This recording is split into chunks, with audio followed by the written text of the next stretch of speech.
the lives of Kiwi men are being cut short as a result of substandard prostate cancer diagnostic procedures. This is according to some experts. It is our most commonly diagnosed cancer apart from skin cancers. Every year, more than approximately 4,000 men are diagnosed and over 700 approximately die. The second highest cause of cancer death in men, behind lung cancer. For all sexes, it sits third behind lung and bowel cancers. Now, according to the World Health Organisation, New Zealand's prostate cancer rates are in the global top 20. But Prostate Cancer Foundation Chief Executive Peter Dickens believes cancer rates could be far lower if diagnosis techniques were updated. And Peter joins us now. Peter, good afternoon. Hello. Lovely to talk to you, Peter. Thank you for taking the time. The figures are very sobering. I think that men are diagnosed and that can sadly die, of course, from it. Before we get into the diagnosis techniques with you, in your experience, do you think Kiwi men are getting better or are good at getting checked, or is it something you think they wait until they're presenting with something? It depends which section of Kiwi male society that you're talking about. We know that for rural Māori and Pasifika men, they're still presenting late, and that has myriad causes, mostly because they don't really have a particularly good relationship with primary care or their GPs, and they tend to wait for symptoms before they seek medical attention, and therefore, and they don't engage in a lot of proactive activity to look after their own health. So we've still got some work to do there to make sure that men are proactive about looking after their own health and get the health checks that they need. Yeah. In other ways, we think that awareness of prostate cancer is and its significance is, as you rightly pointed out in your preamble there.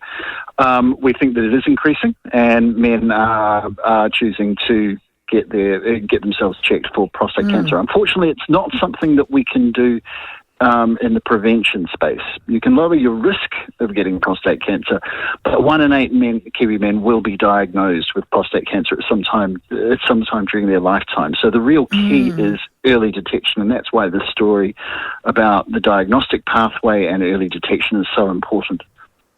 I'd always wondered why, so with, a mammogram for women, for us, it is free, a checkup every 2 years from 45, I do believe, and I get mine every 2 years. But there isn't an equivalent for men, is there, for prostate checks, or is there? I'm sure there isn't. No, there is no centralised program of screening for prostate cancer as there is for breast, cervical and bowel. And to be fair, the science behind screening for prostate cancer has only really come into its own in the last 5 years. So it's only really been in the last 5 years that we've been able to point at a diagnostic and screening pathway that would maximise picking up the disease and minimise the harms that can be involved in screening. But we're really at that point now, and New Zealand has to move. At the Prostate Cancer Foundation, we're lobbying very hard for the government to pilot prostate cancer screening so that we can learn the lessons that we need to learn to roll out prostate cancer screening nationally. And really we're talking, not very much money to do this. We've got an analysis from the NZIER that a 3-year pilot of prostate cancer screening in 2 regions of New Zealand would only cost somewhere on the order of $6.5 million. So it's in the big we're picture, pushing very hard. Yeah. No, in the overall scheme of what we spend on health, it's something that we think is very affordable for New Zealand, and we really hope that the minister and this government moves on it soon. Peter, could you explain to us why it is said, or why you believe that in New Zealand we've got substandard prostate cancer diagnostic procedures? Yeah, the prostate cancer diagnosis starts with assessing your risk through a PSA blood test, which shows whether you're at high risk of having prostate cancer. Then you move to an MRI scan, where you can see on the scan whether prostate cancer is present. Then you move on to the invasive test, and this is really what that story is about. At the moment, over 70% of prostate cancer in New Zealand is diagnosed via a biopsy technique that is now no longer used in comparable health systems like Australia, like the UK and the US, and it's called transrectal ultrasound biopsy.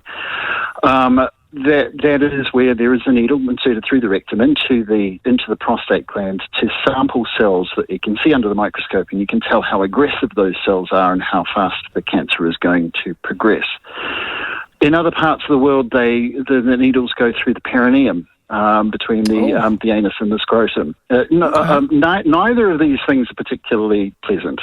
However, they can save your life. And by far, the technique that results in fewer side effects and is safer for men, and also accesses as much of the prostate as possible so we can be sure that we're sampling prostate cancer, is transperineal biopsy. But in New Zealand, over 70% of men are biopsied using the transrectal method, and that's something that we really need to see change if we're going to come up to the stage of other first world nations and have a proper standard of care method of diagnosing prostate cancer.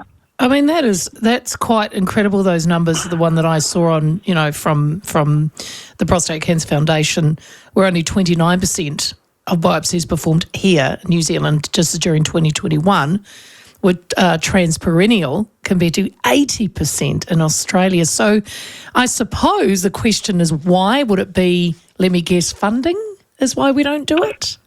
It is. It's simply a cheaper method. And that's, of course, that has to be a factor. But really, we've moved on from there now. And there is another issue in that using transrectal ultrasound-guided biopsies cannot reach every part of the prostate gland. Transperineal, you can reach the part, much more of the prostate gland, so you can be sure.